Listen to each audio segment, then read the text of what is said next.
Antônio do Nascimento. Né? Ele está discutindo a questão do milenarismo. Né? Então ele diz o seguinte, ele cita aqui o trecho bíblico, diz: enquanto estava sentado no Monte das Oliveiras, aproximaram-se dele os discípulos, em particular, dizendo-nos: dize-nos, quando sucederão essas coisas e qual será o sinal da tua presença e da terminação do sistema de coisas? Cristo responde aos seus discípulos, em particular nessa questão. Ele diz: acerca daquele dia e hora ninguém sabe, nem os anjos do céu, nem o Filho, mas unicamente o Pai. Mateus 24:36. No entanto, nos versículos anteriores, ele descreve o quadro geral no qual a humanidade se encontrará. Surgirão falsos profetas, nação se levantará contra a nação, haverá escassez de víveres, etc, etc. Ora, e daí ele diz: note que o tempo em que o fim do sistema de coisas se dará é caracterizado por um conjunto de fenômenos sociais, culturais, políticos e econômicos. Embora, portanto, não saibamos o dia e a hora, podemos saber se será em nossa época ou não. Não, não podemos, Paulo.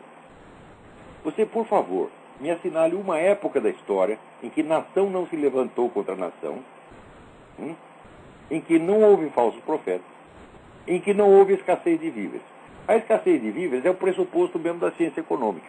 É a condição normal e constante da humanidade. Se não houvesse escassez, não haveria sequer necessidade de uma atividade econômica organizada. Então, essa é uma condição constante. Nação levantar-se contra a nação, não houve um dia sem guerra nesse planeta. E os falsos profetas são abundantes em todas as épocas. Então, como é que você vai discernir? Eu posso dizer que hoje existem mais falsos profetas do que no século XVI, só se você não estudou o que se passou no século XVI.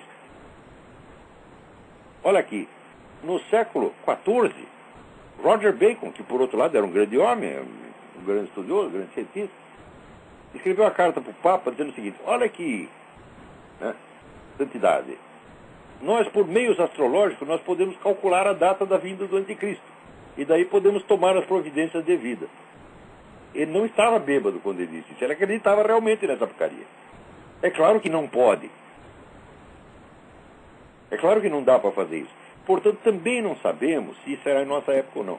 Existe uma coisa muito importante na leitura de textos bíblicos. Os textos bíblicos se dividem em textos históricos, coisas que aconteceram, e que, por ter acontecido naquele contexto sacro, se tornam modelos de outros acontecimentos. Por exemplo, você lê o livro The Great Code, do grande crítico canadense Northrop Frye, e ele vai te mostrar que todos os enredos da literatura ocidental, em última análise, têm um modelo bíblico. Tá certo?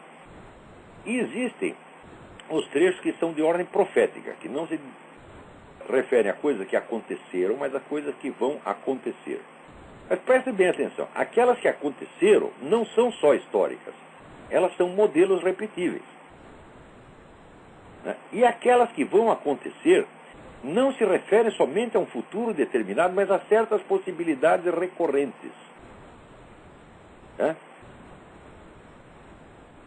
Porque se você disser, olha, está tudo predeterminado, com data certa, e vem o anticristo, etc, etc, etc, então, meu filho, a história inteira é uma empulhação e Deus nos enganou a todos. Se você não tem a margem de manobra,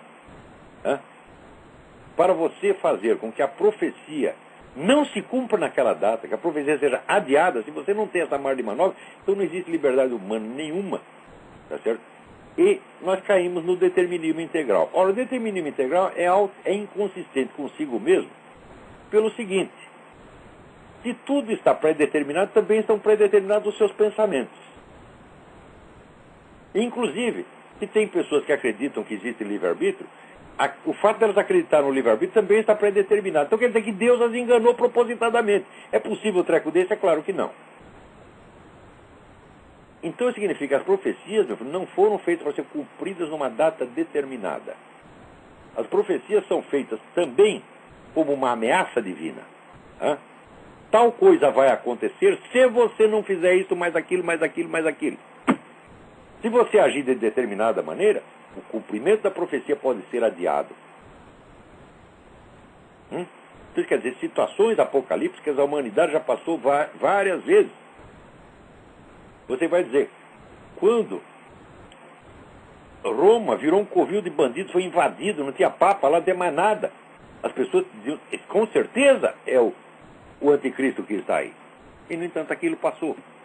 O que nós estamos vivendo hoje Também pode passar, meu filho. Não vem com esse fatalismo apocalíptico, não. Você não tem o direito de dizer isso.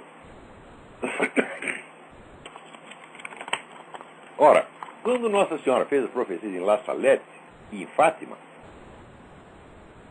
o que ela disse? Olha, vai acontecer, faça você o que fizer. Ela não disse isso. Ela disse, rezem o terço. Não falou? Não foi isso que ela falou? Reze o terço para quê? Porque não vai mudar nada? Foi isso que ela disse? Ora, pelo amor de Deus, porra. Deus não trapaceia não, meu filho. Então, as promessas e ameaças apocalípticas, elas não refletem um fatalismo, tá certo? Mas refletem uma dialética entre Deus e os homens. Tudo que Deus diz, ele vai cumprir, mas ele vai... O tamanho, a dimensão não está dada, não está... Note bem, que o que Jesus descreve ali não é o contexto histórico, mas são fatos determinados. A guerra, falsos profetas, etc, etc. Né?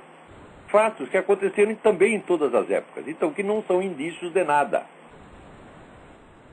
Então, o que Jesus está dizendo é o seguinte, meus filhos, vocês não sabem o contexto histórico em que isso vai acontecer, e, portanto, vocês não sabem nada a respeito.